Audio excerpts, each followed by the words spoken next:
Nakikikain ba tayo na kasama yung ating mga kaaway, kalaban? Kahit siguro masarap yung pagkain, mawawalan tayo ng gana, hindi po ba? Hindi tayo nakikikain sa mga kalaban o kaaway natin o kaibigan man, na kumbaga sa panahon na tayo ay kumakain, merong sinasabing hindi maganda, mawawalan tayo ng gana. Tandaan natin, treachery does not come from our enemies. It comes from our friends. It is not the food that makes the conversation pleasant. It is the relationship. Ano yung ating matutunan mula sa mga pagbasa? Una, matutunan natin na sama-samang pinakain ni Jesus yung kakapalan ng mga tao. It was a crowd. And He, let us say, offered a catering service not only to 5,000 men, but counting women and children, according to Bible scholars, would have reached 15,000 individuals. Malaki yung pinapakain ng ating Panginoon. Sabihin natin, yun ang pinakaunang fast food service, catering service ng ating Panginoon. Kaya dito sa ating Ebanghelyo, yun ang ating unang natutunan. Magtitipon tayong kumakain sama-sama, hindi lang bilang isang kakapalan ng mga tao o crowds, ngunit bilang isang mag-anak, isang pamilya. What did Pope Francis say? We have so many dysfunctional families, sabi niya. Because families seldom come together to eat. Families seldom eat together. Kung kakain man tayo bilang mag-anak o kahit magkaibigan, hindi po ba nilalagay natin sa tabletop katabi ng ating mga pinggan, mga kubyertos, yung ating iPhone, yung ating gadget, at paminsan tinitingnan natin. We are distracted. We are distracted not because of the food, but we are distracted because of the gadget next to the food. At kung halimbawa, mahawakan na natin yun, at matingnan natin merong text message, o natingnan natin may nag-comment sa ating Facebook account, nakafocus na tayo doon. We become self-absorbed with our gadget, no longer with the food, and neither with the people around us or in front of us. Kinalimutan na natin sila. And so, we no longer treasure our conversation with one another. At hindi lang yon, kung tayo kumakain, nagmamadali tayo. Ay, lalo na kung lunch break. 1 hour lang yung lunch break. Dapat mabilis o pabilisan. Dahil meron pa tayong ibang gagawin. Di po ba? Punta pa tayo ng CR. Pagsisipilyo pa tayo. No? We try to freshen up. So, if we want a close-knit family, we must eat together without gadgets and without television being opened.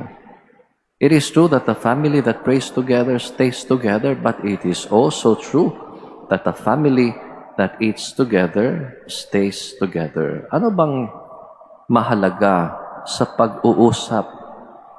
Lalong-lalo na sa panahon na nandoon tayo sa kainan. What is important? The relationship is developed in a meal. Intimacy is born in a meal. Kaya may tinatawag na meal fellowship. Alam niyo kung bakit? Sa ibang mga kabihasnan, kultura, bakit courses ang kanilang pagkain. It is not so much that they want to fill their stomach with food. They want to prolong the moment they are together with others, so that intimacy grows, so that relationship bloom.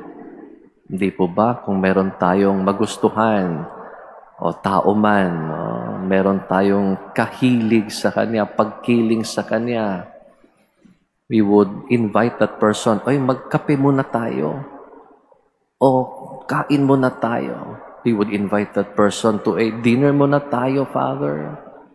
And that prolongs because we want that kind of relationship.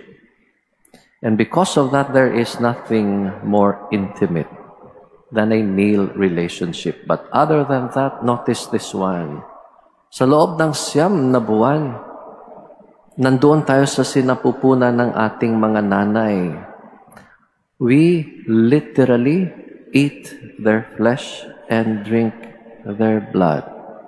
And because of that, there is nothing more intimate than the relationship between mother and son. Etong dahilan kung bakit inialok ni Jesus yung sarili niyang katawan, sarili niyang dugo, sarili niyang pagkatao, sarili niyang pagkadiyos sa atin sa pamamagitan ng tinapay at alak na iyan. Because He wants to establish a relationship with you and me that is personal, that is intimate. At hindi lang yan. Ito yung ikalawang kabatiran ating natutunan. Hindi kahit anong pagkain, kahit anong uri ng inumin.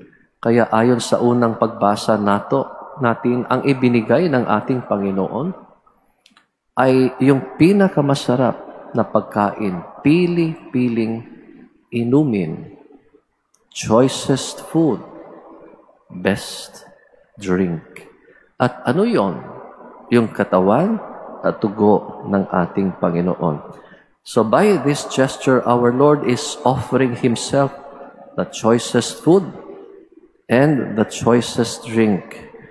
He is offering Himself to us that we may have a relationship with Him. Kaya nung sinabi ng Panginoon, katawan ko to, dugo ko ito, sinasabi niyang ako ito. And let us toast to your health, to your spiritual health. He is giving us His body and blood that we may have life in Him. You see, we will never encounter God by just the things we do. We will encounter Him by our relationship with God. Di ba may kasabihan sa Ingles? The way to a person's heart is through his stomach. So we come to church because we gather for a meal. The Eucharist is the meal of the family of God. And here, we cannot use our cell phones. We cannot have gadgets right in our hands, on our hands.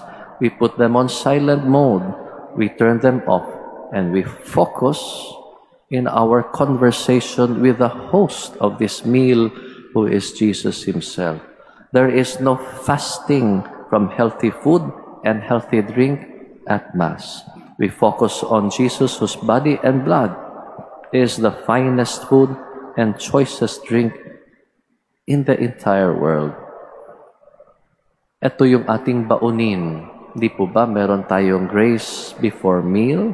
Ito yung ating bagong grace before meal. Lord, You have led us to be fed. Grant us now our daily bread.